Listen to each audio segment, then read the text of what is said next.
Mary Cole with Good Story Company. In this video, we are going to talk about books that teach life lessons. Now, my career was started in children's books. I blogged or been blogging for 10 years now at kidlit.com, which is all about kid lit, children's literature.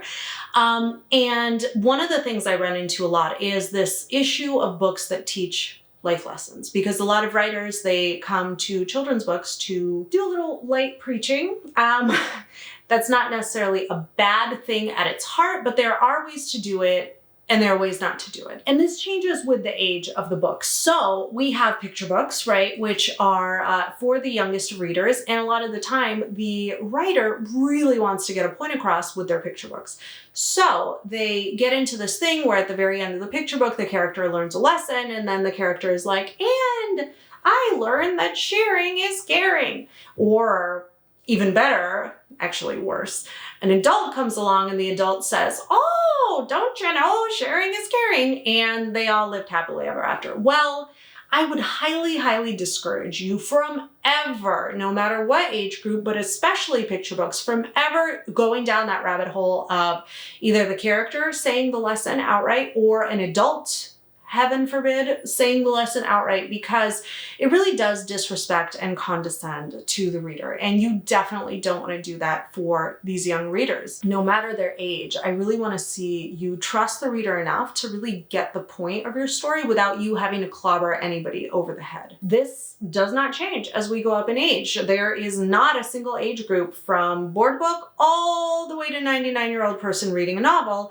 that likes to be told exactly what the theme of the novel is. Now, when we do get into these older age groups, we start aging out of picture book a little bit. We get into communicating the point of the story through theme. For a novel, it may be the power of loss to bring devastation and beauty. But if you have a character sit there and be like, oh, I understand now the power of loss to bring devastation and great beauty. I mean, from the jokey tone of my voice, I think you can tell that I don't love it. I don't love it. I don't recommend it. I don't want you to do it. The character should never go out on a limb and say, hey, this is the point. This is the theme of the story. How can you do it? Well, by taking your character through a compelling plot, and then at some point in the plot, they are forced to sort of confront the issue of loss, the issue of, not necessarily getting what they want or whatever theme you're working on.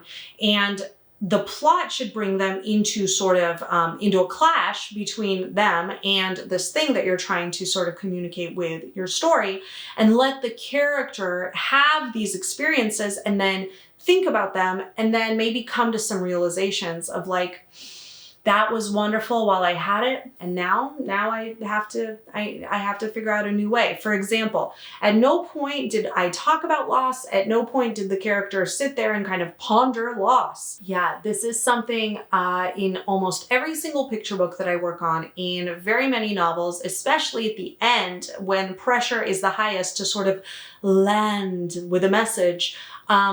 This is where I get out my red pen as an editor, and I have to say, is there a more subtle, character-based way that harnesses your story and the plot you've created and then sort of turns it into the takeaway via the character rather than via the author coming in to say their piece about, what they intended? So it's one of the hardest pieces of advice to actually follow. It's very easy to give, which is trust the reader. Trust the reader to do their job. Trust the reader to pick up on what you are putting into the story. And if at all possible, especially in picture book, avoid saying the point of the story, the moral of the story, the theme of the story. Just leave that off the page and see if you can trust the reader to sort of get it for themselves. I think this is going to be a great improvement to any writing that currently has this in action inside of it.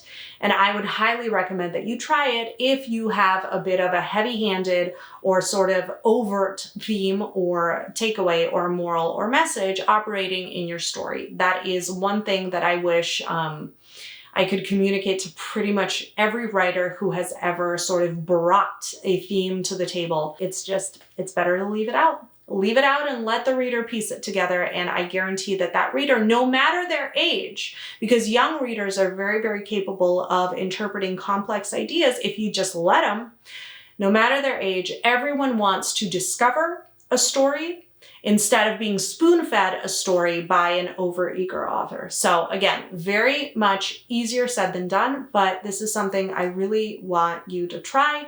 I really want you to deploy today if you have a moral heavy element in your story. This has been Mary Cole with Good Story Company, and here is to a good story.